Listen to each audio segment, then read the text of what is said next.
Assalamualaikum warahmatullahi wabarakatuh. Alhamdulillah nahmaduhu wa nasta'inuhu wa nastaghfiruh wa na'udzu billahi min shururi anfusina wa min sayyiati a'malina may yahdihillahu fala mudilla lahu wa may yudlilhu fala hadiyalah. Ashhadu an la ilaha illallah wahdahu la syarika lah wa ashhadu anna Muhammadan 'abduhu wa rasuluh. Allahumma salli wa sallim ala Muhammad wa ala alihi wa sahbihi ajma'in, amma ba'd. Muslimin dan muslimat yang dirahmati oleh Allah Subhanahu wa taala sekalian. Alhamdulillah, pada pagi ini kita dapat bersama-sama berhimpun secara atas talian untuk kita berbicara tentang uh, kitab yang kita biasa baca sebelum ini, iaitulah Sahih Al-Bukhari. Dan kita juga bersyukur kepada Allah Subhanahu Wa Taala kerana memberi kesempatan kepada kita untuk berada pada pagi ini di dalam satu majlis yang bagi saya sangat-sangat bagus, iaitu majlis mendengar kalam Nabi sallallahu alaihi wasallam.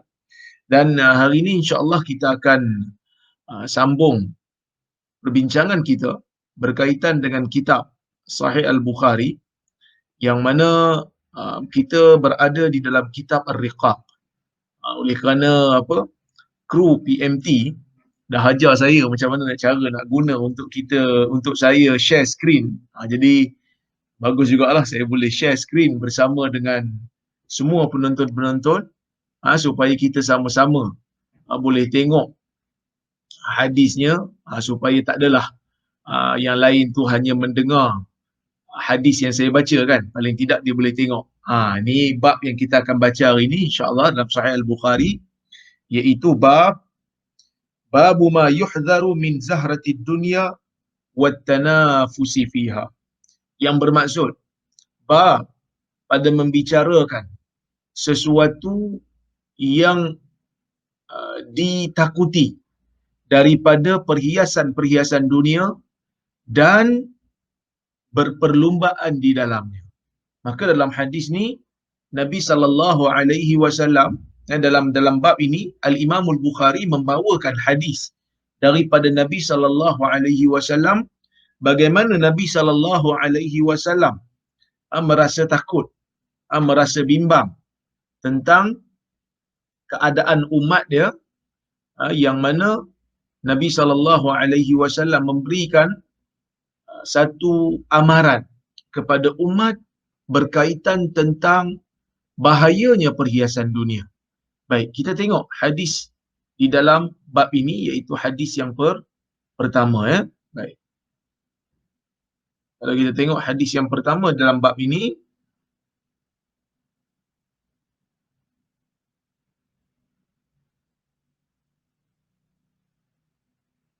baik, kata Al-Imam Al-Bukhari rahimahullah, haddatsana Ismail ibnu Abdullah qala haddatsani Ismail ibnu Ibrahim ibni Uqbah an Musa ibni Uqbah qala Ibnu Shihab haddatsani Urwatu ibnu Zubair anna al-Miswara ibn Makhramah akhbarahu anna Amr bin Auf wa huwa halifun li bani Amir ibn Lu'ay kana shahida Badran ma'a Rasulillah sallallahu alaihi wasallam, akhbarahu anna Rasulullah sallallahu alaihi wasallam ba'atha Aba Ubaidah ibn al-Jarrah ila al-Bahrain ya'ti bi jizyatiha, wa kana Rasulullah sallallahu alaihi wasallam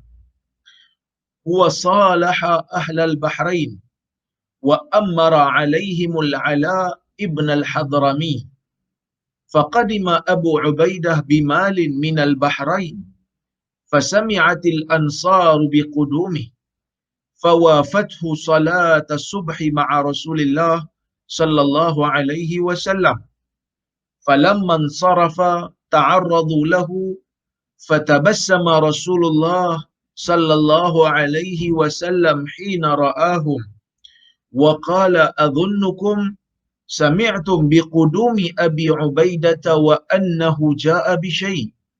Qalu ajal ya Rasulullah.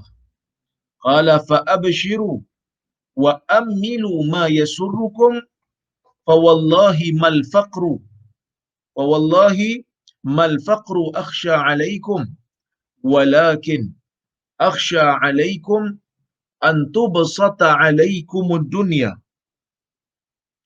kama busitat 'ala man kana qablakum fatanafasuha kama tanafasuha wa tulhiyakum kama alhathum. Inilah hadis yang Al-Imam Al-Bukhari bawakan di dalam bab ancaman ataupun amaran terhadap perhiasan-perhiasan dunia. Dan kita tengok makna bagi hadis ini, kata Al-Imam Al-Bukhari telah bercerita kepada kami hadis ini Ismail ibnu Abdillah. Katanya telah bercerita kepada kami hadis ini Ismail bin Ibrahim bin Uqbah daripada Musa bin Uqbah. Musa bin Uqbah mengatakan, telah berkata Ibnu Shihab. Ibnu Shihab ni Ibnu Shihab Az-Zuhri. Kata Ibnu Shihab telah bercerita kepada kami hadis ini Urwah ibnu Zubair. Sesungguhnya Miswar ibn Makhramah mengkhabarkan kepadanya bahawasanya Amr bin Auf yang merupakan orang yang berjanji setia dengan Bani Amir bin Lu'ay, dan dia merupakan orang yang pernah bersama dengan Nabi sallallahu alaihi wasallam dalam peperangan Badar. Maksudnya sahabat ni, tuan-tuan dan puan-puan yang dirahmati Allah Subhanahu wa taala, dia pernahlah terlibat dalam perang Badar, dan kebiasaannya sahabat yang terlibat dalam perang Badar ni dia mempunyai keistimewaan lah, yang mana dalam hadis yang lain Nabi sallallahu alaihi wasallam menyebutkan bahawasanya mereka-mereka yang pernah terlibat dalam peperangan Badar ni Allah Subhanahu wa taala memberikan keistimewaan, iaitulah mereka akan dijanjikan oleh Allah dengan syurga. Kenapa?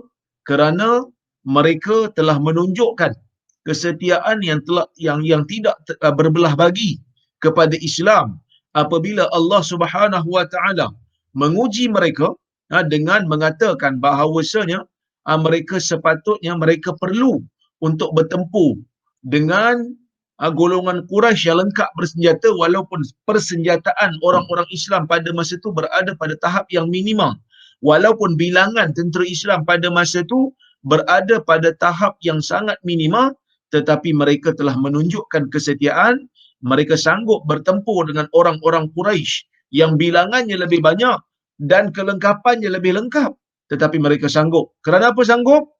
Kerana nak menunjukkan kesetiaan mereka kepada Nabi, kesetiaan mereka kepada agama yang mereka anuti, yang diturunkan oleh Allah Subhanahu wa taala. Maka oleh kerana itulah Allah memberikan pengampunan kepada mereka, memberikan kemenangan, dan akhirnya memberikan keampunan kepada mereka. Sebab itu kita orang-orang Badar ni digelar sebagai golongan Al-Badriyun, golongan yang pernah terlibat dalam perang Badar.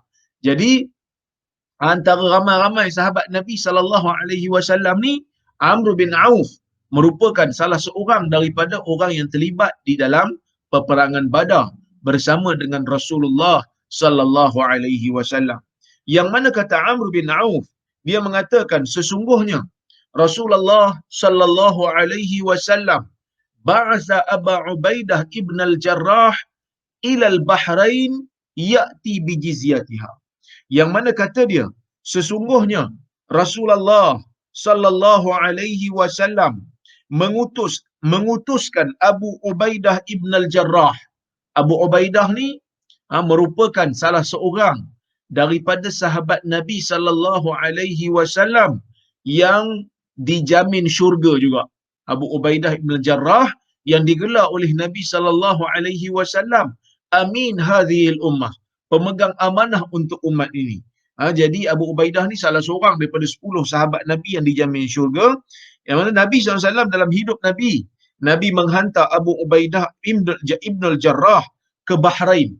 Bahrain ni satu tempat di semenanjung Arab yang mana dia berada di kawasan Teluk. Di kawasan Teluk berdekatanlah dengan Dubai, dengan Qatar pada hari ini. Yang mana Nabi SAW hantar Abu Ubaidah ke Bahrain untuk membawa ke Madinah cukai jizyah. Yang mana cukai ini diambil daripada um, penduduk Bahrain yang bukan yang masih lagi belum menerima Islam.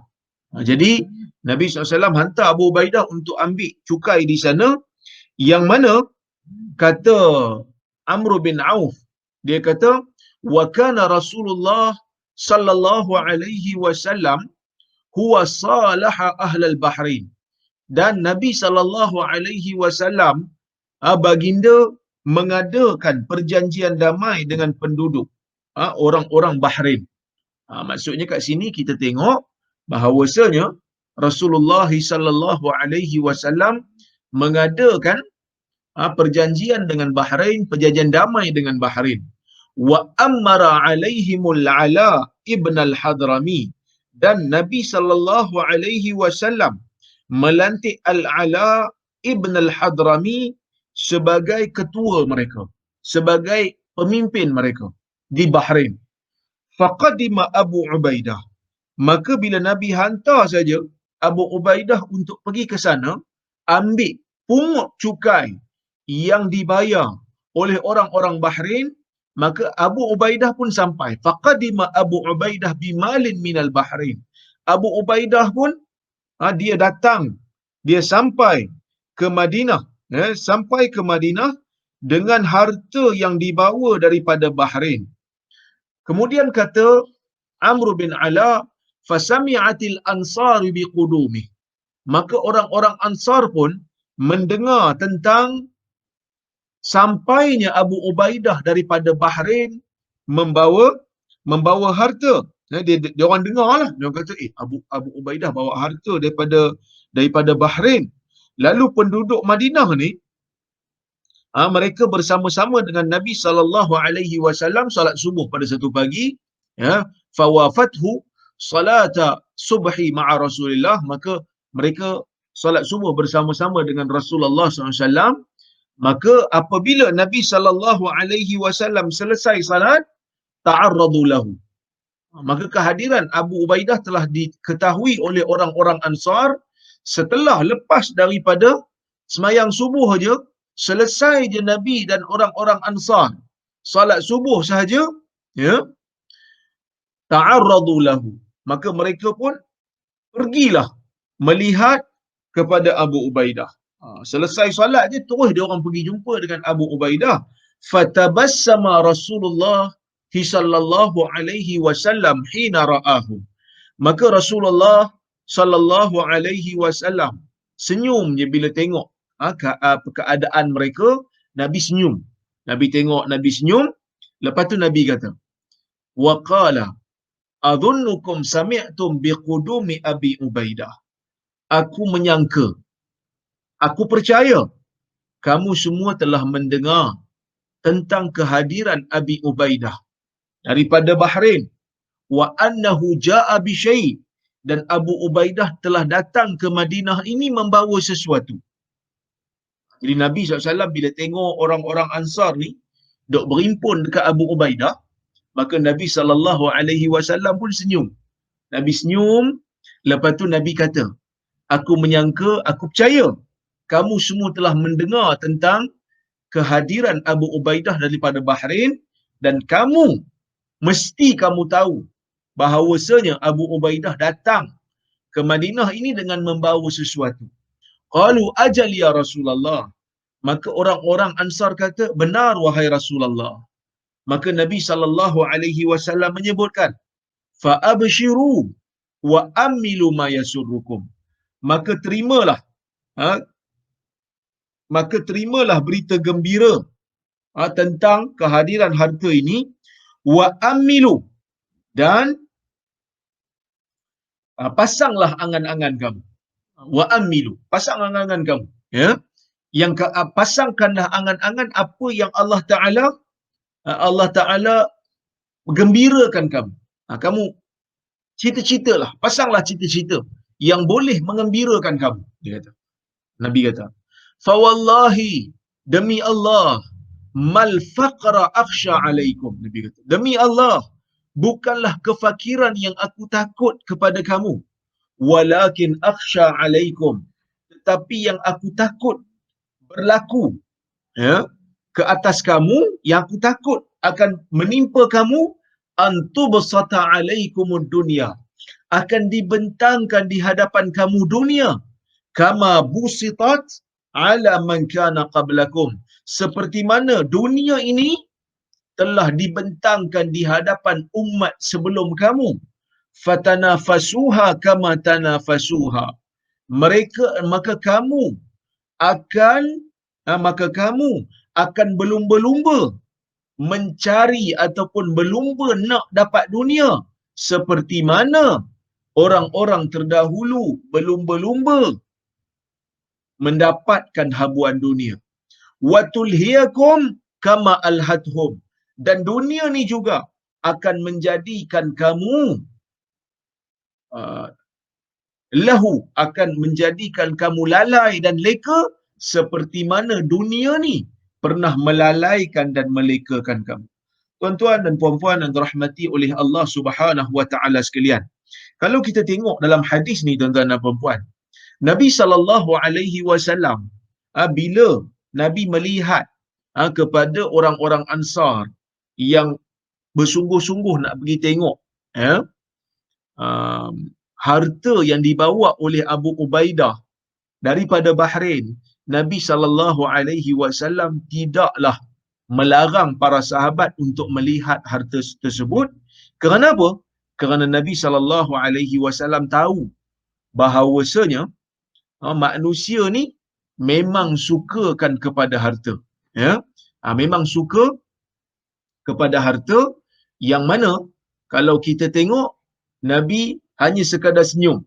Yang mana siapa yang belajar ilmu hadis, tuan-tuan dan puan-puan yang dirahmati Allah sekalian, kita tahu bahawasanya bila Nabi tidak membantah sesuatu perkara yang berlaku di hadapan baginda, sama ada Nabi senyum ataupun Nabi diam sesuatu yang berlaku, itu menunjukkan Nabi iqrar. Itu menunjukkan bahawasanya Nabi sallallahu alaihi wasallam memperakui perbuatan tu. Maksudnya perbuatan nak melihat harta, perbuatan minat kepada harta, ia bukanlah sesuatu perkara yang diharamkan selagi mana harta tersebut didapati ataupun diperolehi dengan cara yang halal. Maka Nabi senyum, Nabi sallallahu alaihi wasallam senyum, dan Nabi sallallahu alaihi wasallam siap kata lagi, aku menyangka, aku percaya kamu dah dengar tentang apa yang tentang berita yang sampai kepada kamu, bahawasanya Abu Ubaidah datang daripada Bahrain dan dia membawa harta cukai yang dikutip daripada penduduk Bahrain. Tetapi Nabi sallallahu alaihi wasallam di dalam hadis ini, Nabi sallallahu alaihi wasallam nak kita berhati-hati dengan dunia. Maka sebab itu Nabi kata, tidaklah kefakiran yang aku takut berada atas kamu. Cuma Ibnu Hajar Al-Asqalani ketika mana dia menghuraikan hadis ini, dia mengatakan Nabi sallallahu alaihi wasallam di dalam hadis ini memberikan satu rasa susah hati. Nabi takut bahawasanya dunia ataupun harta dunia akan dibuka kepada umat. Biasanya tuan-tuan dan puan-puan yang dirahmati Allah sekalian, seorang ayah apabila dia meninggal dunia, apabila dia nak meninggal dunia, biasanya dia akan fikir tentang harta dunia yang akan ditinggalkan. Biasanya begitu. Biasanya kalau orang-orang yang nak meninggal dunia ni, dia akan fikir tentang harta yang bakal ditinggalkan kepada anak dia. Dan ini tak salah sebenarnya, ini normal. Kerana seorang ayah Apabila dia tak ada, dia tak mampu lagi nak membantu anak dia. Jadi dia nak supaya anak dia ni cukup belanja, cukup makan, cukup pakai, ada tempat tinggal dan seumpamanya. Tetapi dalam hadis ini, Nabi SAW pergi lebih jauh, berbeza dengan apa yang biasa difikir oleh manusia biasa, iaitu apabila nak meninggal dunia, Nabi tidak takut harta kepada umat dia. Bukan Nabi takut umat dia menjadi miskin. Bukan Nabi SAW takut umat dia menjadi miskin.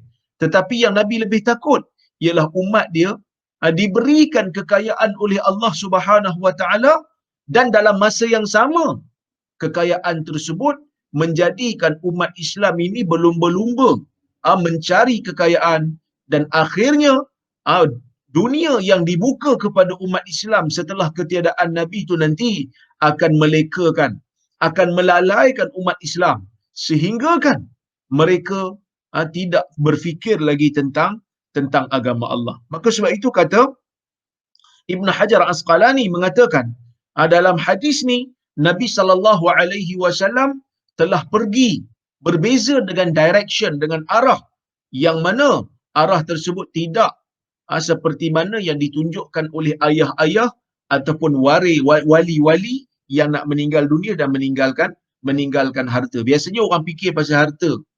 Bila nak meninggal dunia, dia fikir pasal harta. Berapa yang aku tinggalkan untuk anak aku? Berapa harta yang aku tinggalkan untuk waris aku? Cukupkah untuk mereka pakai? Cukupkah untuk mereka makan?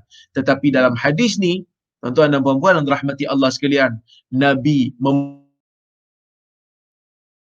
satu ancaman ataupun satu peringatan kepada umat dia.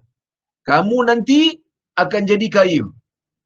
Ini merupakan salah satu daripada petanda kebenaran kenabian, mukjizat kenabian, kerana benar berlaku pada zaman Umar bin Al-Khattab radhiyallahu anhu dan zaman Uthman, umat Islam memang berada dalam keadaan berjaya meruntuhkan tamadun-tamadun, berjaya menguasai tamadun-tamadun besar yang berada di sekelilingnya, iaitu tamadun Parsi dan juga tamadun Rom Timur yang berada di utara semenanjung Arab pada masa itu. Dan kekuasaan Islam pada masa itu hingga sampai ke bumi Afrika dan hingga sampai ke bumi Iraq, punya luas kerajaan Islam pada masa itu, dan harta begitu banyak didapati daripada cara harta rampasan perang, iaitu ghanimah. Tuan-tuan dan puan-puan yang dirahmati Allah Subhanahu Wa Taala sekalian, kalau kita tengok, saya dah sebut tadi, Nabi pergi kepada direction yang berbeza dengan apa yang biasa dilakukan oleh seorang ayah kepada warisnya. Kenapa Nabi SAW takut kefakiran berlaku? Bahkan dalam hadis ni, Nabi SAW mendahulukan perkataan faqr. Nabi kata, mal faqra akhsha alaikum. Bukanlah kefakiran yang aku takut ke atas kamu. Sepatutnya kalau ikut ayat yang seimbang dalam bahasa Arab, perkataan faqar tu patutnya diletakkan selepas akhsha. Ma akhsha alaikumul faqar umpamanya. Sepatutnya begitu. Tetapi Nabi SAW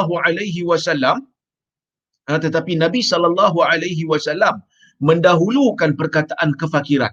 Kenapa Nabi dulukan perkataan kefakiran?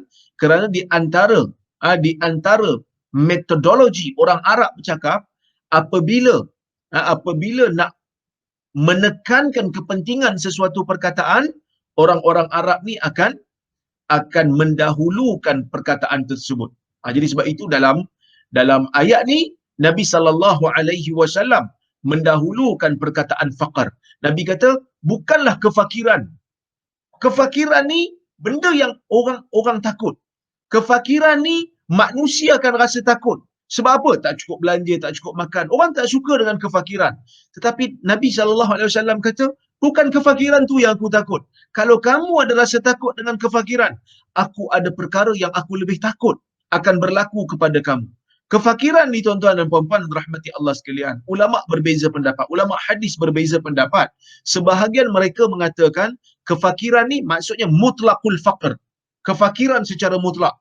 Tetapi sebahagian ulama yang lain, seperti mana yang disebutkan oleh Ibn Hajar Al-Asqalani, dia mengatakan kefakiran tersebut ialah kefakiran yang ada pada zaman tu yang mana para sahabat kebanyakannya adalah fakir, kebanyakannya adalah orang miskin. Antaranya adalah ashabus suffah, antaranya orang yang duduk di suffah, iaitu di belakang Masjid Nabawi, yang mana mereka hidup dalam keadaan yang sangat-sangat sederhana, yang mana kadang-kadang makan pun mereka tak ada, terpaksa menunggu sahabat-sahabat yang kaya ni untuk memberikan makanan kepada mereka. Jadi tuan-tuan dan puan-puan rahmati Allah sekalian, kenapa Nabi SAW takut akan dibuka kepada kita dunia? Kerana Nabi SAW mengatakan, fatanafasuha kama tanafasuha. Nabi SAW mengatakan, aku takut kamu akan berlumba-lumba dengan dunia. Kerana harta ini akan menjadikan manusia berlumba untuk mendapatkannya. Kerana harta ni akan menjadikan manusia bekerja-kerja untuk mendapatkannya. Yang mana tuan-tuan dan puan-puan dan rahmati Allah sekalian, perkejaran manusia terhadap dunia, bersungguhnya manusia berlumba-lumba nak mendapatkan harta, akan menyebabkan akhirnya manusia ini akan bermusuhan, dan akhirnya mereka akan bergaduh sesama mereka. Jadi tuan-tuan dan puan-puan yang dirahmati oleh Allah Subhanahu wa taala, Nabi SAW kalau boleh dalam hadis ni, Nabi nak memberikan peringatan tentang sebab yang akan menjadikan orang Islam ni saling musuh memusuhi, dan Nabi SAW memberikan amaran kepada umat ni tentang sesuatu yang boleh menjadikan orang-orang Muslim sama bergaduh sesama mereka. Sebab tu dalam satu riwayat, ketika mana Umar berjaya merampas harta-harta rampasan perang daripada Parsi, pada waktu tu Umar melihat bagaimana harta yang besar-besar, harta yang hebat-hebat masuk ke Madinah dibawa daripada Parsi. Dan pada waktu itulah Umar radhiyallahu anhu menangis, sehingga ditanya oleh ditanya oleh Abdurrahman bin Auf.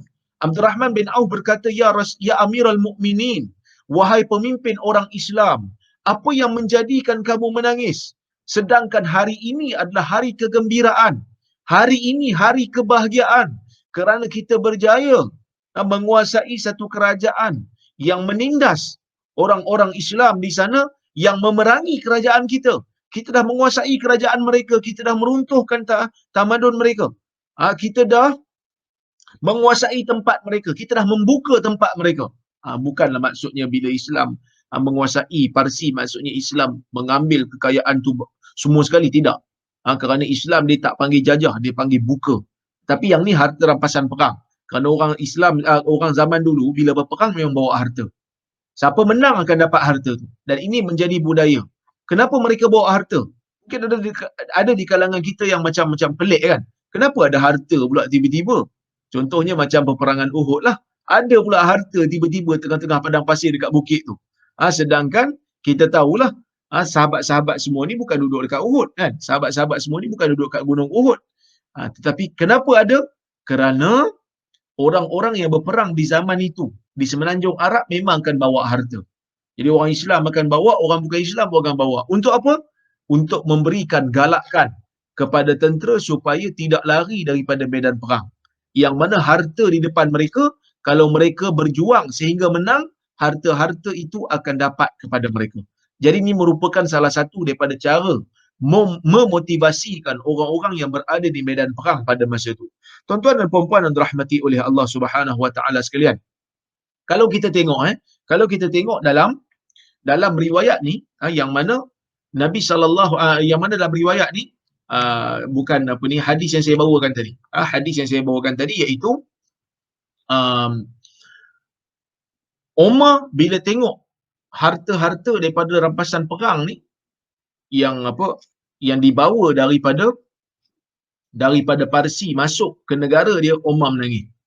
Jadi sebab tu Abu Ubaidah dia macam terkejut lah, dia pelik lah. Kenapa Umar menangis pula ni? Kenapa Umar menangis? Sepatutnya hari ini bukan ke hari gembira. Hari ini bukan ke hari yang kita sepatutnya rasa seronok. Sebab apa? Sebab kita akan menguasai ataupun kita akan merasa, kita tidak lagi merasa bimbang dengan uh, bahaya yang datang daripada Parsi. Sebab itu dia kata, ya Amirul Mukminin, apa yang menjadikan kamu menangis? Sedangkan hari ini merupakan hari kegembiraan. Hari kita menang menguasai tamadun dan kerajaan Parsi. Maka Omar mengatakan pada waktu itu, uh, Allah Azza wa Jal tidak akan masukkan harta ini pada sesuatu kaum, melainkan Allah akan masukkan sekali bersama-sama mereka, bersama-sama dengan benda ni Allah Ta'ala akan bawa masuk sekali, ya, um, perasaan benci membenci dan musuh memusuhi, al-adawata wal baghdha, perasaan memusuhi sesama sendiri dan perasaan benci membenci. Kenapa tuan-tuan dan puan-puan? Kerana harta ni merupakan sesuatu yang um, dikejar oleh manusia. Dan apabila wujudnya kejar mengejar untuk mendapatkan harta, maka manusia akan cuba tindas menindas dan akhirnya akan gaduh bergaduh. Jadi sebab itu tuan-tuan dan puan-puan, kita kena hati-hati. Bukan salah untuk mendapatkan harta. Tak salah untuk mendapatkan harta, tak salah untuk menjadi orang kaya. Tak salah. Tak salah pun. Tetapi cuma seseorang perlu berhati-hati apabila mengejar kekayaan. Jangan sampai kekayaan tersebut akan menjadikan kita lalai dan leka. Jangan sampai kekayaan tersebut menjadikan kita sentiasa berlumba sehingga melupakan tuntutan agama dan sehingga menjadikan kita bermusuh dengan orang-orang yang lain, sedangkan kita disuruh untuk berkasih sayang bersama dengan orang-orang Islam yang lain. Dan sebahagian ulama, seperti mana kata Ibn Hajar di dalam Fathul Bari, dia mengatakan sebahagian ulama cuba untuk menjadikan hadis ini sebagai dalil untuk mengatakan kefakiran itu afdal berbanding kekayaan. Sebab Nabi SAW takut kita akan menerima kekayaan. Sebab Nabi kata kekayaan ni akan menjadikan manusia berlumba-lumba dan akan menjadikan manusia leka dengan agama. Jadi sebahagian ulama mengatakan begitu. Di antara kaya dengan miskin, mana afdal lagi? Mana afdal lagi, kaya dengan miskin? Sebahagian ulama menjadikan hadis ni untuk kata miskinlah afdal lagi. Sebab miskin orang tak leka, orang tak lupa kepada agama. Bahkan orang kan biasanya akan ingat pada agama kerana Allah lah yang memberi rezeki, dia akan selalu berdoa kepada Allah. Berbeza dengan orang kaya, dia kata kebiasaannya, walaupun tak semua, ada orang kaya yang bagus, tapi ada sebahagian besarnya yang kadang-kadang leka, yang kadang-kadang lupa, tuan-tuan dan puan-puan. Yang kadang-kadang leka, yang kadang-kadang lupa. Maka dalam keadaan tu, tuan-tuan dan puan-puan yang dirahmati Allah sekalian, mereka mengatakan kefakiran afdal lagi. Tetapi di sana ada hadis yang Nabi SAW seolah-olah macam nak isyaratkan, kekayaan afdal lagi. Yang mana dalam hadis Abu Dzar, ada satu hadis Abu Dzar mengatakan bahawasanya beberapa puak daripada kalangan sahabat ni berjumpa dengan Rasulullah sallallahu alaihi wasallam. Anna unasan atau Nabi sallallahu alaihi wasallam. Mereka pergi berjumpa dengan Nabi sallallahu alaihi wasallam, yang mana pada waktu tu mereka mengatakan, ya Rasulullah, zahaba ahlad dusuri bil ujur. Mereka kata, ya Rasulullah, orang-orang yang kaya ini telah membawa lari pahala. Yusalluna kama nusalli wa yasumuna kama nasum wa yatasaddaquna bi fuduli amwarihim. Yang mana mereka solat seperti mana kami solat, dan mereka puasa seperti mana kami puasa, dan mereka bersedekah dengan lebihan harta yang ada pada mereka. Jadi kalau kita tengok dekat sini, hadis ni memberikan satu kelebihan kepada orang yang mempunyai harta. Ini orang kaya lah, yang mana mereka boleh solat macam orang miskin solat, mereka boleh puasa macam mana orang miskin puasa, dan mereka juga boleh bersedekah dengan lebihan harta yang ada pada mereka. Jadi kekayaan ni ada juga kelebihan.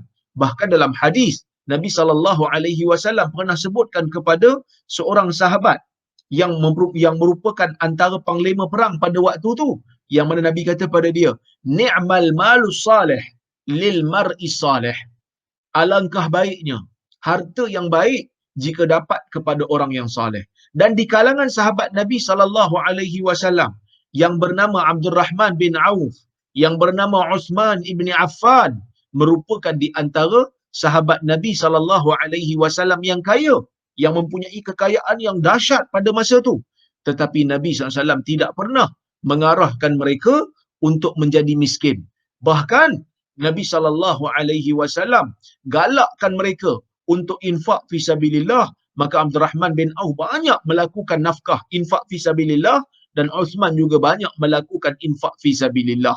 Bahkan Nabi menerima ganjaran, bahkan Nabi menerima sumbangan mereka, dan mereka akan menerima ganjaran yang baik di sisi Allah. Manakala riwayat yang menyebutkan Abdul Rahman bin Auf akan masuk ke dalam syurga dalam keadaan merangkak, ia adalah hadis yang tidak sahih. Menyanggahi hadis yang sahih yang mengatakan bahawasanya Abdul Rahman bin Auf merupakan di antara salah seorang daripada 10 sahabat Nabi yang dijamin syurga. Tuan-tuan dan puan-puan yang dirahmati Allah sekalian, kalau tanya kepada saya, mana yang afdal? Di antara mana yang afdal di antara kaya ataupun miskin? Sebenarnya jawapan yang saya rasa lebih tepat, yang saya rasa lebih rajih, ialah di antara kaya dan miskin ni, ialah dia tidak ada yang baik, dia tidak ada baik secara mutlak, dia tidak ada buruk secara mutlak. Kenapa saya kata begitu? Tuan-tuan dan puan-puan rahmati Allah sekalian, kerana kekayaan ni dia hanyalah ujian. Kemiskinan, kefakiran, dia juga adalah ujian yang Allah Ta'ala berikan kepada manusia, nak melihat sejauh mana manusia berinteraksi dengan ujian yang Allah Ta'ala berikan kepada dia. Ada di kalangan manusia yang Allah Ta'ala uji dia dengan kekayaan, maka dia menjadi lupa untuk beramal. Dia jadi sombong dengan kekayaan dia. Dia jadi takbur dengan menghina orang lain. Dan dia menjadi bakhil dengan apa yang Allah Ta'ala berikan kepada dia. Maka orang seperti ini akan binasa. Ada juga di kalangan manusia yang Allah Subhanahu Wa Ta'ala memberikan ujian kepada dia dengan kekayaan, tetapi dia menguruskan kekayaannya itu dengan baik. Dia banyak bersedekah, dia banyak menyumbang kepada agama, dia banyak memikirkan tentang perkembangan agama dia, maka dia akan mendapat pahala di sisi Allah. Bahkan dia mempunyai kelebihan yang tidak ada pada orang miskin, iaitu kalau orang miskin, tuan-tuan dan puan-puan, dia nak sedekah pun tak ada duit. Tapi orang kaya, mereka ada kelebihan ini dan mereka boleh gunakan kelebihan ini untuk pembangunan Islam. Jadi sebab itu ada kawan-kawan saya yang mempunyai harta yang luas, yang mempunyai belanja yang besar, mereka sentiasa bertanya dengan saya, "Ustaz, ada tak mana-mana projek-projek Ustaz yang saya boleh sponsor, projek-projek dakwah, buku-buku Ustaz yang saya boleh sponsor?" Dan ada beberapa orang sahabat-sahabat saya ni yang betul-betul telah pun memberikan sumbangan. Umpamanya projek-projek dakwah yang saya buat. Umpamanya baru-baru ni kita lancarkan projek Smart IQ umpamanya, untuk menaik taraf bangunan yang ada, membina bangunan ataupun kita kata menambah baik bangunan yang ada di Smart IQ, sekolah menengah Arab Tahfiz di Mengkuang, di Bukit Mertajam, Pulau Pinang. Alhamdulillah, dalam masa tidak sampai sebulan, kita telah berjaya mengutip dana yang kita perlukan. Alhamdulillah, dan sekarang ni telah ditutup pun kempen untuk infak tersebut. Kenapa? Kerana kawan-kawan saya yang mempunyai harta yang banyak, kawan-kawan saya lah, saya tak adalah kaya kan, saya miskin saja, orang biasa-biasa saja. Tapi kawan-kawan saya, sahabat-sahabat yang kenal rapat dengan saya, mereka mempunyai harta yang luas, mereka mempunyai kelebihan yang banyak yang Allah Ta'ala berikan kepada mereka dari sudut harta, maka mereka menggunakannya dengan cara yang baik. Ada juga orang miskin yang Allah Ta'ala uji dengan kemiskinan, yang Allah Ta'ala uji dengan kefakiran. Mereka sabar, mereka banyak berdoa, mereka banyak tawakal, mereka rendah diri. Ini menjadi baik untuk mereka. Tetapi ada juga di kalangan orang miskin yang Allah Ta'ala uji dengan kefakiran, yang Allah Ta'ala uji dengan kemiskinan, tetapi akhirnya mereka tidak sabar dan mereka mempertikaikan takdir yang Allah Subhanahu Wa Ta'ala berikan kepada mereka. Akhirnya mereka menjadi kufur. Ini juga merupakan perkara yang tidak baik. Jadi kalau tanya saya, antara kaya dengan miskin ni mana bagus lagi? Saya kata terpulang kepada individu. Ada manusia kebaikan datang daripada kekayaan dia. Ada manusia keburukan datang dengan kekayaan yang Allah Ta'ala beri kepada dia. Ada manusia dengan kefakiran, dengan kemiskinan, dia mendapat pahala yang banyak. Dan ada manusia, ya, dengan kemiskinan menjadi kufur kepada Allah Subhanahu Wa Ta'ala. Jadi kaya atau miskin ni tidak menentukan kebaikan ataupun keburukan. Sebaliknya, yang menentukan kebaikan dan keburukan ni adalah sikap seseorang berinteraksi dengan ujian yang Allah Subhanahu Wa Ta'ala berikan kepada dia. Mungkin dia ada di antara kita yang fikir, kalau macam tu, kalaulah diberi ujian, kalaulah diberikan pilihan, nak diuji dengan kaya atau nak diuji dengan miskin. Mungkin ramai di kalangan kita yang fikir, kalau saya ni diuji dengan kekayaan, kalau diberi pilihan lah, nak Allah Ta'ala nak uji kamu dengan kaya ke dengan miskin, kamu nak yang mana? Mestilah ramai di kalangan kita yang nak pilih kekayaan. Kerana jadi orang kaya ni seronok lah. Ada driver, ada orang gaji, pembantu, kan? Duit pun banyak, tak payah fikir, makan pun mahal-mahal, daging pun makan wagyu umpamanya, kan? Tak macam orang lain makan daging tulang-tulang je, tulang lagi banyak pada daging. Tapi tuan-tuan dan puan-puan, seorang guru saya yang bernama Sharaf Al-Qudah, Syekh Sharaf Al-Qudah, dia ada menulis satu buku, Al-Hadiyun Nabawi fil Raqaiq, petunjuk Nabawi dalam pelembutan jiwa. Dia mengatakan satu perumpamaan, dia memberikan satu perumpamaan yang bagi saya menarik juga, kalau kata kita nak bincang sama-sama, iaitu dia mengatakan bahawasanya ujian kekayaan dan kemiskinan ni, kalau manusia diberi pilihan nak diuji dengan kaya ke nak diuji dengan miskin, kebanyakan mereka mungkin akan pilih kaya. Nak jadi kaya senang, sebab kaya lebih selesa daripada miskin. Makan lebih sedap, pakai lebih cantik, kehidupan lebih selesa. Tetapi dia memberikan perumpamaan. Dia kata, kalaulah dalam satu kelas, dalam satu kelas ni ada cikgu, ada anak murid. Cikgu datang bawa hadiah. Hadiah berbentuk buku lah. Hadiah tersebut berbentuk buku, yang mana buku tu tak sama. Ya, buku tu tak sama, yang mana ada yang tebal dan ada yang nipis. Ada yang tebal dan ada yang nipis. Yang mana tuan-tuan dan puan-puan yang dirahmati Allah Subhanahu Wa Ta'ala, bila diberi pilihan oleh cikgu ni kepada anak murid dia, nak yang tebal ke, nak yang nipis? Nak buku yang mahal ke, nak buku yang murah? Buku yang mahal semestinya tebal sikit dan cantik sikit. Buku yang nipis biasanya kurang sikit lah, harga dia murah sikit. Kalau diberi pilihan, kamu nak yang mana? Mungkin kebanyakan daripada pelajar ataupun semua pelajar yang ada dalam kelas tu nak buku yang mahal lah. Sebab buku yang mahal lebih cantik, buku yang mahal lebih tebal. Sebab cikgu nak bagi ni. Ya? Maka tuan-tuan dan puan-puan yang dirahmati Allah sekalian, bila berlaku keadaan tu, kata Syekh saya, Sharaf Al-Qudah, dia kata cikgu pun bagilah. Mana-mana yang dia suka, dia bagi buku yang tebal yang mahal. Mana-mana yang dia suka juga, dia pilih anak murid dia, dia bagi yang murah. Jadi bila tengah bedak-bedak kan, bila tengah bedak-bedakkan buku tu, yang mana yang dapat nipis tu mungkin down lah sikit. Kurang seronok lah. Walaupun dapat tu seronok, tapi saya kalau boleh nak lah yang mahal. Tapi cikgu tak bagi pula. Cikgu tak bagi pula benda ni, sehingga saya dapat yang nipis, tak apalah. Tapi cikgu lepas tu dia kata apa? Dia kata, adakah semua telah dapat? Ya? Adakah semua telah dapat buku yang saya bagi? Cikgu tanya. Ada semua dah dapat dah? Dia kata, dapat cikgu. Siapa yang dapat tebal? Siapa dapat buku mahal? Tolong angkat tangan. Dengan bangganya mereka mengangkat tangan. Bangga. Saya cikgu, saya dapat buku yang mahal yang cikgu bagi. Terima kasih banyak cikgu bagi kat saya. Siapa yang dapat buku murah sikit? Tolong angkat tangan. Dia orang angkat tangan pun tak apa nak semangat lah, angkat pun sikit-sikit. Sebab apa? Nampak macam tak apa nak happy lah. Cikgu tak adil nampak. Cikgu kata, insyaAllah minggu depan kita akan buat ujian. Minggu depan kita akan buat ujian. Jadi ujian yang saya akan buat ni, soalan dia agak sedikit berbeza.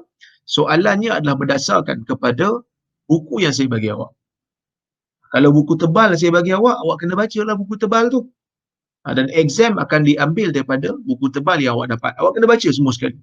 Begitu juga orang yang dapat buku nipis, exam dia pun daripada buku nipis. Samalah. Jadi, orang yang dapat buku tebal, Tuan-tuan dan puan-puan rahmati Allah sekalian. Orang yang dapat buku tebal, ya, dia akan rasa, mula-mula dia rasa seronok. Tapi lama-lama dia rasa macam, alamak. Dia kata, menyesal pula aku ambil yang tebal ni. Orang yang dapat buku yang murah tadi, yang nipis, mula-mula dia rasa tak happy. Tapi bila dengar je cikgu nak buat ujian, ada berdasarkan kepada buku yang dia terima, dia mula seronok lah. Sebab dia kata apa? Mujur aku dapat yang nipis. Tak ada aku kena baca banyak. Tak ada soalan-soalan tu terlalu luas skopnya. Maka tuan-tuan dan puan-puan, itulah perumpamaan ujian kekayaan dan kemiskinan. Yang mana kekayaan dan kemiskinan ni merupakan ujian yang akan ditanya oleh Allah Subhanahu Wa Taala di hari akhirat nanti. Kalaulah kata dia kaya, kalaulah kata dia kaya, soalan yang Allah Taala akan tanya di padang mahsyar nanti lebih banyak. Kerana apa? Kerana dia mempunyai harta yang banyak. Kerana dia mempunyai harta yang banyak, yang mana banyaklah soalan akan dipertanggungjawabkan. Di mana dia belanja harta tu? Satu-satu akan ditanya. Daripada mana dia dapat? Ya? Daripada mana dia dapat harta tersebut? Itu juga akan ditanya oleh Allah Subhanahu Wa Taala. Berbeza dengan orang miskin. Orang miskin nak tanya pasal harta tak banyak manalah. Sebab harta yang Allah Taala berikan kepada orang miskin ni tidaklah banyak. Harta yang Allah Taala bagi kepada orang miskin ni sangat terhad. Sangat terhad. Maka tuan-tuan dan puan-puan yang dirahmati Allah Subhanahu Wa Taala sekalian, ya. Maka kalau kita tengok dekat sini, keadilan yang Allah Taala beri ni sebenarnya ada. Walaupun kita tengok nampak macam tak adil Allah Taala berikan kekayaan kepada manusia dalam dunia, tetapi kalau kita melihat kepada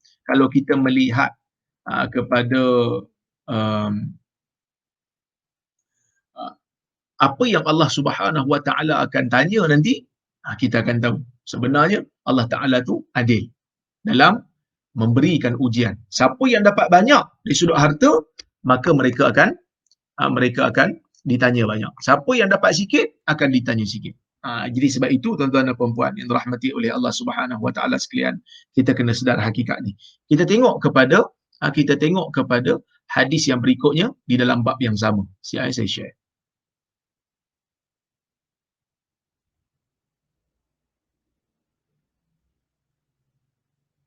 Okey. Ini.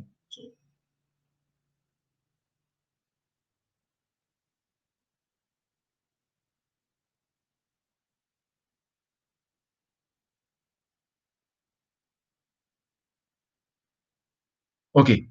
Kata Al-Imam Al-Bukhari,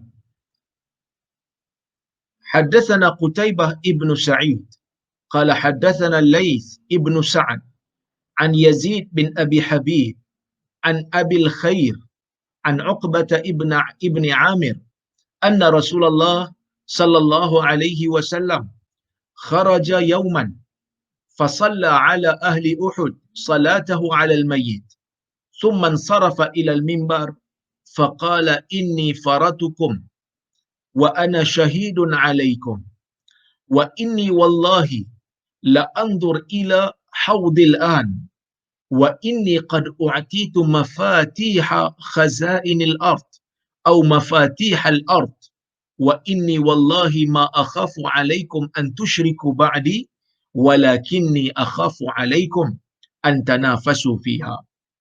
Yang bermaksud, telah bercerita kepada kami, kata Imam Bukhari, telah bercerita kepada kami hadis ini Qutaibah Ibn Sa'id, ni guru Imam Bukhari lah.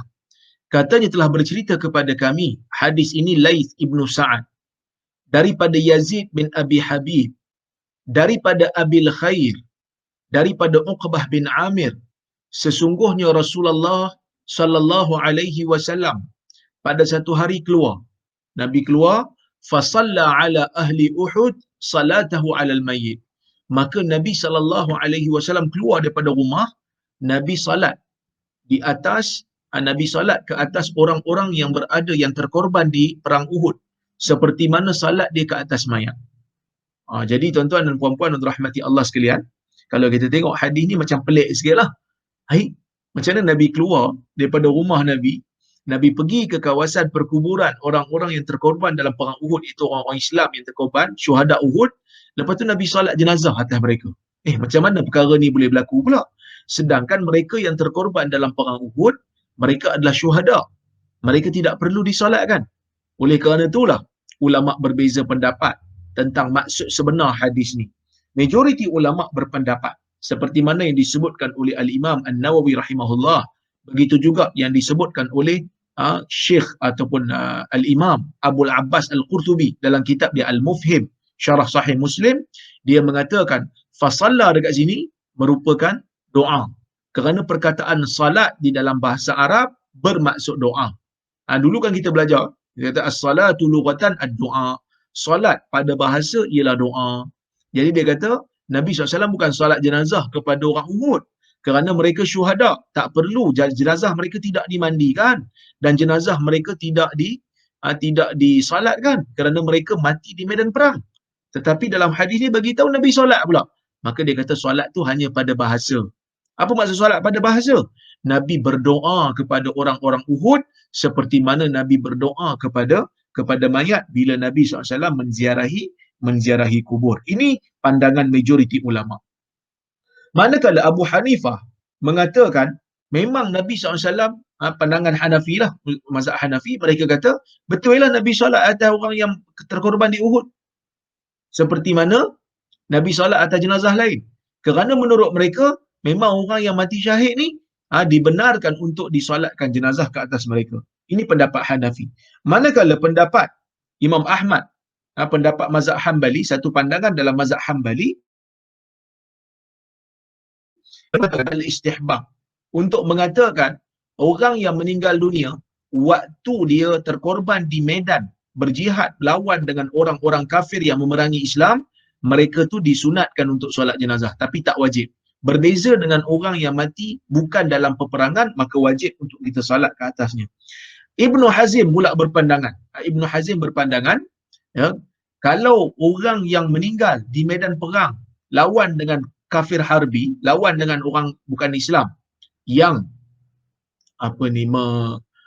memerangi mereka, ya, maka dia kata, ya, kalau solatkan pun okey, tak solat pun okey, tak solat pun okey. Sebab apa? Kita kata dua-dua ni sunnah Nabi, dia kata. Dua-dua ni sunnah Nabi buat dua-dua, dia kata. Maka mana-mana kita ada pilihan lah nak buat salah satu daripadanya. Okey, ada juga, ya, pandangan yang mengatakan tak, Nabi SAW ni bila dia solat jenazah ke atas syuhada Uhud,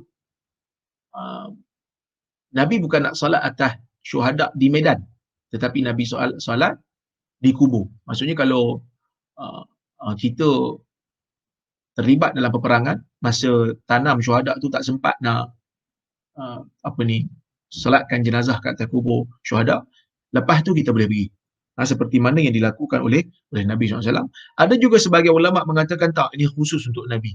Sebab Nabi SAW mempunyai keistimewaan doa Nabi mustajab, maka sebab itu Nabi pergi berdoa kepada syuhada Uhud. Jadi kalau kita tengok ada beberapa pandangan di sini, yang mana pandangan-pandangan ni merupakan pandangan yang berbeza-beza dalam nak mentakwilkan hadis Nabi SAW tentang bagaimana Nabi ni boleh bersalat kepada ahli-ahli Uhud.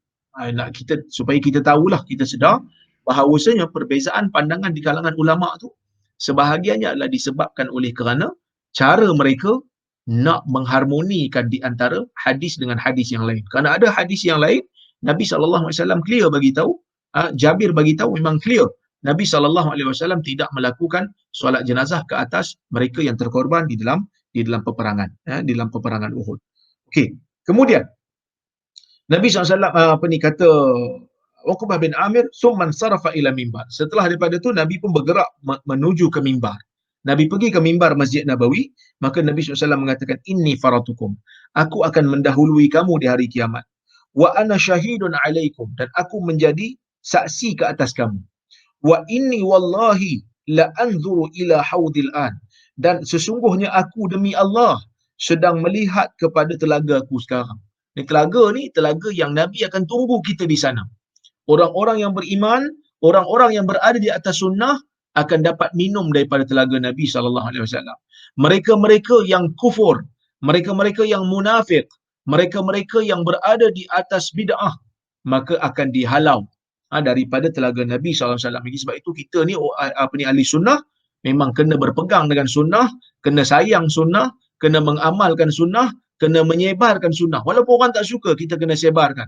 Kerana kita ingin minum daripada telaga Nabi SAW di padang mahsyar nanti, yang mana keistimewaan dia, siapa yang minum daripada telaga Nabi ni, lam yazma ba'dahu abada. Dia tidak akan dahaga lagi selama-lamanya selepas daripada itu. Wa inni qad u'titu mafatiha khazainil ard. Dan Nabi kata, aku sesungguhnya telah diberikan dengan kunci khazanah bumi, ataupun kunci-kunci bumi. Nabi SAW nak mengisyaratkan bahawasanya Islam ni akan berkembang luas. Islam ni akan berkembang besar dan akan dapat harta rampasan yang banyak, harta rampasan perang yang banyak. Wa inni wallahi ma akhafu alaikum an tusyriku ba'di. Dan sesungguhnya, dia kata, Nabi kata, dan sesungguhnya aku ni demi Allah, tidaklah aku takut ke atas kamu untuk kamu ni melakukan syirik kepada aku. Maksudnya kalau ikut hadis ni, Nabi SAW kata, aku tak takut berlaku syirik. Adakah bermaksud tidak ada lagi syirik lepas Nabi tak ada? Adakah itu maksudnya? Kita mengatakan tidak. Ada orang-orang yang akan syirik dan ada orang-orang yang akan murtad. Itu benda yang kita sendiri lihat. Bukan hanya di zaman awal, tetapi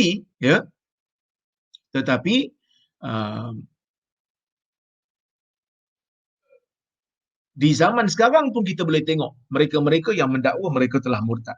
Habis itu kenapa Nabi kata Nabi tak takut? Nabi tak takut bermaksudnya tidak akan ada peristiwa yang keseluruhan umat Nabi akan menjadi murtad, meninggalkan agama. Tak ada. Ya. Maka sebab itu tuan-tuan dan puan-puan yang dirahmati oleh Allah Subhanahu Wa Taala sekalian, ya. Kalau kita tengok dekat sini, ya. Kita tengok kat sini, Nabi SAW dia beri jaminan bahawasanya umat ni tidak akan menjadi murtad secara seluruhnya.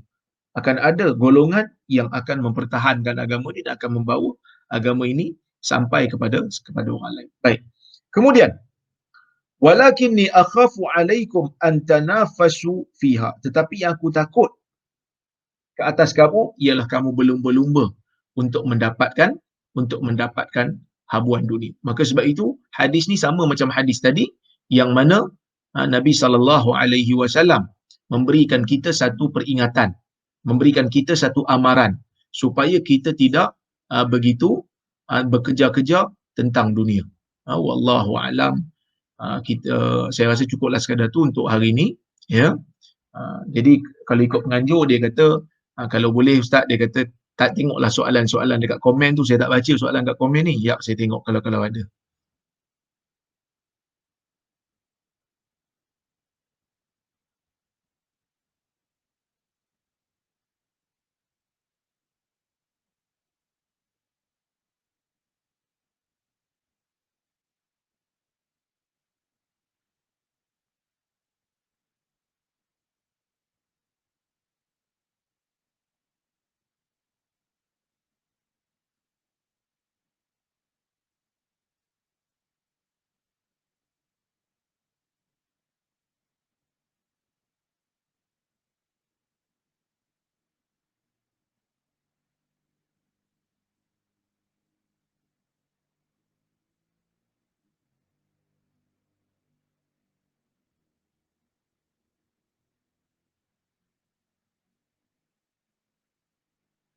Assalamualaikum. Waalaikumsalam. Saya ada dengar dalam ceramah ustaz, nanti kat syurga ada dialog antara orang saleh tentang sahabat mereka yang masih di neraka.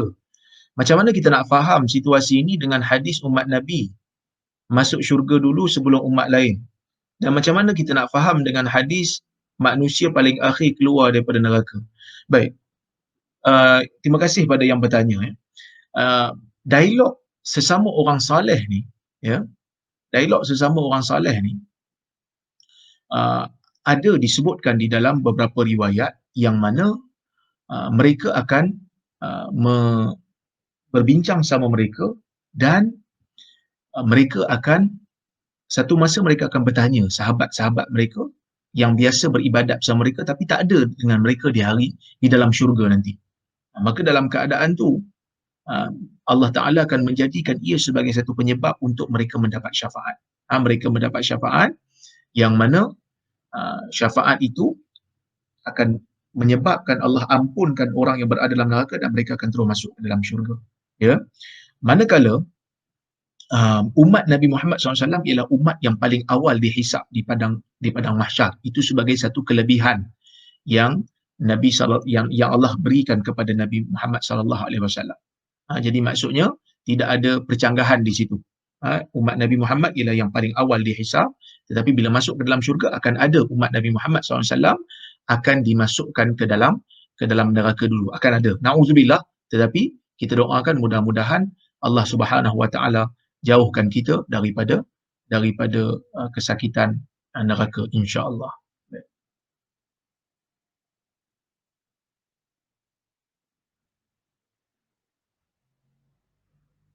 Baik.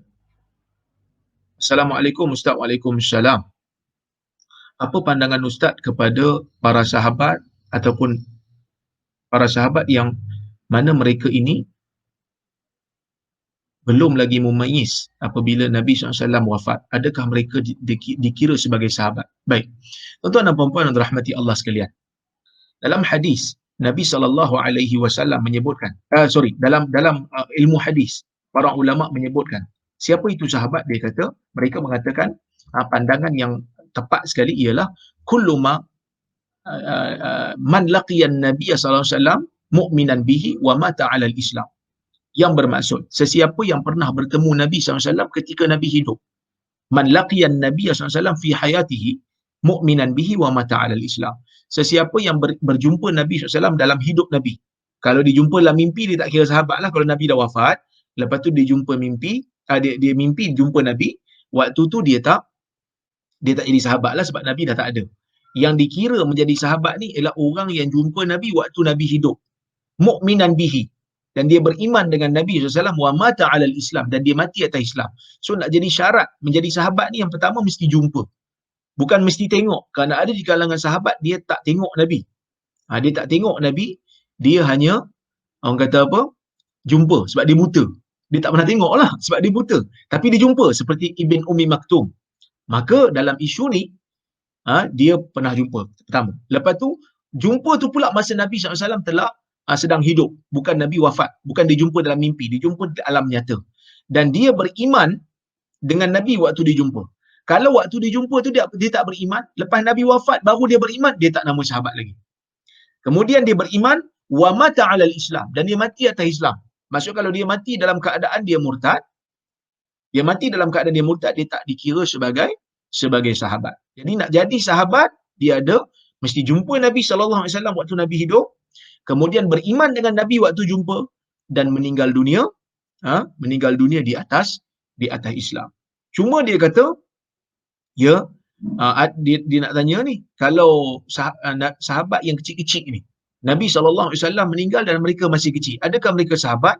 Kecilnya ada dua. Siapa yang meninggal dalam keadaan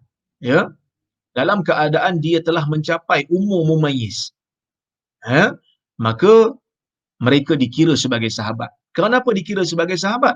Kerana para ulama hadis kebanyakan mereka mengatakan sinnut tahammul, umur untuk mewajarkan seseorang itu menerima hadis dan dianggap sah penerimaan dia, pendengaran dia terhadap hadis apabila mereka mumayyiz. Cuma bila nak sampaikan tu, kebanyakan ulama hadis mensyaratkan dia mesti dah balik. Bila nak terima tak ada masalah. Yang penting mumayyiz. Sebab mumayyiz ni dah faham dah. Mereka dah faham. Maka tuan-tuan dan puan-puan yang dirahmati Allah sekalian, mereka yang dah sampai kepada umur mumayyiz, mereka dikira sebagai sahabat. Mereka boleh mendengar hadis daripada Nabi secara sah. Mereka boleh menyampaikan juga secara selepas mereka balik. Itu golongan yang mumayyiz. Manakala golongan yang kecil yang belum mumayyiz, maka mereka dikira sebagai pernah bertemu Nabi SAW. Tetapi dari sudut riwayat, mereka dikira sebagai tabi'in. Maksudnya mereka pernah bertemu Nabi sewaktu mereka kecil, dari sudut pernah melihat Nabi, syarafur ru'yah dipanggil, keistimewaan, kemuliaan, pernah melihat Nabi SAW, yang ni mereka dapat. Kerana melihat Nabi secara alam realiti adalah satu kemuliaan, terutama bagi mereka yang nak beriman. Maksudnya mereka dikira sahabat dari sudut melihat sahaja, tetapi dari sudut riwayat mereka telah dikira sebagai tabi'i kerana mereka masih belum mumayyiz ketika mana Nabi SAW wafat. Jadi ini satu perkara yang bagi saya telitinya ulama hadis, tuan-tuan dan puan-puan, apabila meletakkan definisi, kerana kita penting nak tahu sahabat ni. Kita orang kata apa, penting nak tahu sahabat ni sebab dari sudut riwayat lah. Kerana riwayat kita ni semua datang daripada sahabat. Kerana sahabat yang dengar daripada Nabi, sahabat yang melihat. Jadi kalau dia belum mumayyiz, dari sudut periwayatan, dia belum mumayyiz, dia kecil lagi. Maka mungkin dia tak ingat betul. Kerana mungkin dia tak fikir elok, kerana otak dia masih lagi belum berkembang elok. Maka dari sudut riwayat, dia tidak dikira sahabat. Dia hanya dikira sahabat dari sudut ru'yah. Syarafur ru'yah dia dapat. Kemuliaan melihat Nabi waktu Nabi hidup, dia dapat. Tetapi dari sudut riwayat, tidak. Dari sudut riwayat, tidak. Baik.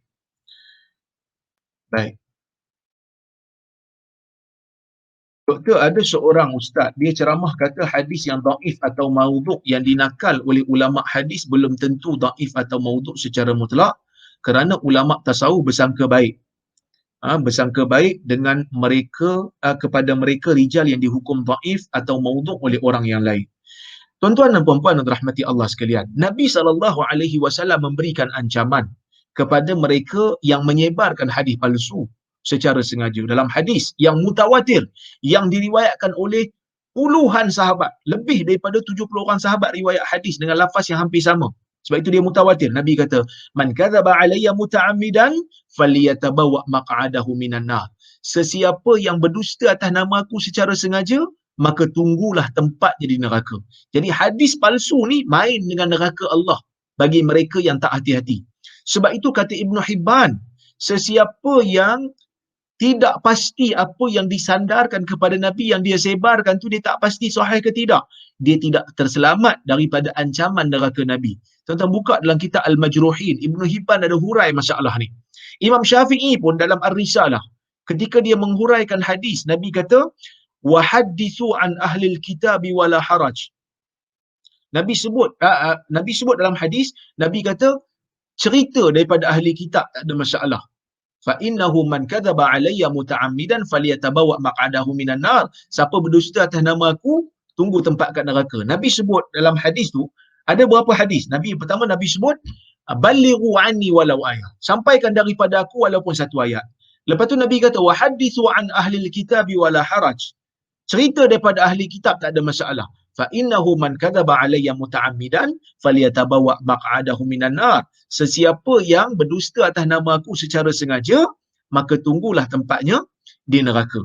Maka kalau kita tengok dekat sini, Imam Syafi'i sendiri bagi tahu, dia kata Nabi kata suruh sampaikan daripada dia walaupun satu ayat. Lepas tu di hujung Nabi kata, siapa dusta atas nama aku, tunggu tempat kat neraka. Maksudnya, arahan Nabi untuk menyampaikan sesuatu daripada Nabi itu, pastinya sesuatu yang sahih. Sebab apa? Sebab Nabi kata, siapa dusta atas nama aku secara sengaja, maka tunggu tempat kat neraka. Sebab itulah seorang ulama hadis yang bernama Abdul Rahman bin Mahdi, dia mengatakan, dia kata, "Khislatan la yahsunu fihima husnul dhann." Dua perkara yang tidak baik untuk kita bersangka baik padanya. Tak bagus untuk kita sangka baik. Al-hukmu wal hadis. Yang pertama, hukuman mahkamah. Dan yang kedua, hadis. Tak boleh sangka baik. Tak boleh untuk kita bersangka baik dengan kita kata, "Alah, tak apalah, yang penting kita sangka baik." Tak boleh. Kerana kita berurusan dengan mahkamah. Contohlah orang datang mahkamah, dia bagi tahu, dia kata, "Hakim, saya nak dakwa kawan ni sebab dia mencuri." Tiba-tiba hakim kata, "Ni apa nak tuduh orang curi-curi ni? Sangka baik sudahlah." Maka kalau macam tu, hak orang tidak akan dapat dikembalikan. Kezaliman tidak akan dapat dipantau dan dibenteras. Kalau hakim masih sangka baik je dengan orang, hakim kena laksanakan, tengok bukti dan buat keputusan berdasarkan bukti dan saksi. Sama juga dalam hadis. Kalau semata-mata bersangka baik, maka kita tak tahu mana satu yang palsu, mana satu yang betul. Kita beli makanan pun kita nak yang ori. Kita beli CD pun kita nak yang ori.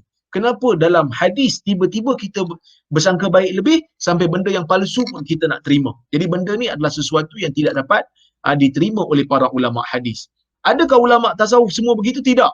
Tetapi memang ada sebahagian ulama tasawuf yang menjadi penyebab kepada kemunculan hadis palsu. Golongan zuhad, golongan sufi, yang mana sebahagian daripada mereka memang terlalu bersangka baik dan menjadi penyebab kepada kemunculan hadis palsu dan penyebaran hadis-hadis palsu. Jadi sebab itu tuan-tuan dan puan-puan yang dirahmati oleh Allah Subhanahu Wa Taala, munculnya ilmu-ilmu hadis. Munculnya ilmu hadis ni sebab nak tapis hadis lah. Kalau semua nak sangka baik, maka tak payahlah ada ilmu hadis. Tak payahlah kita bincang perawi-perawi. Sebab itu tuan-tuan dan puan-puan, seorang ulama hadis, Yahya bin Sa'id Al-Qattan, dia pernah menyebutkan dalam satu perkataan dia yang sangat menarik. Dia kata dalam kata-kata dia tu saya ingat balik, dia kata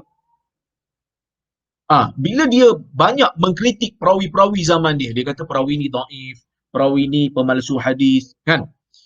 Jadi pada waktu tu ada orang kata kat dia, kau ni tak takut ke duk kata orang macam tu macam ni, duk kata orang macam tu macam ni, nanti dia orang ni akan jadi musuh kau di hari kiamat nanti. Dia orang ni akan jadi musuh kau di hari kiamat nanti. Maka macam mana engkau akan berhadapan dengan mereka? Sebab engkau mengumpat mereka dengan mengatakan mereka ni lemah, mereka pemalsu hadis. Apa kata Yahya bin Sa'id Al-Qattan? Kalaulah mereka la ayyakunu khusamai indallah ahabbu ilayya min ayyakuna khasmi Rasulillah. Kata Yahya bin Sa'id Al-Qattan, seorang ulama hadis besar, dia kata, kalaulah mereka itu menjadi musuh aku di hadapan Allah, nak dakwa aku sebab aku mengatakan tentang kelemahan mereka, mereka nak dakwa aku, lebih aku suka daripada yang menjadi musuh aku di hadapan Allah nanti ialah Rasulullah. Kenapa? Kan Rasulullah akan tanya, kenapa engkau biarkan hadis palsu disandarkan kepada aku? Maka sebab itu tuan-tuan dan puan-puan yang dirahmati Allah sekalian, bab hadis palsu ni kita kena hati-hati sungguh-sungguh. Bab hadis yang terlalu dhaif ni pun kita kena berhati-hati sungguh-sungguh. Di dalam hadis yang sahih, di dalam hadis yang hasan, banyak lagi perkara-perkara yang kita tak buat dan kita tak amalkan. Kita amalkan yang tu dululah. Kalau nak amalkan hadis dhaif pun, amalkanlah hadis dhaif ringan, dan hadis dhaif yang kita amalkan tu pun ulama letak syarat. Dan syarat-syarat tu pun syarat-syarat yang bagi saya agak ketatlah untuk diamalkan hadis yang dhaif ni. Sebab itu tuan-tuan dan puan-puan, ulama-ulama hadis ni mereka sangat keras dan tegas. Mereka labelkan pemalsu hadis ni dengan gelaran dajjal. Mereka panggil dajjal.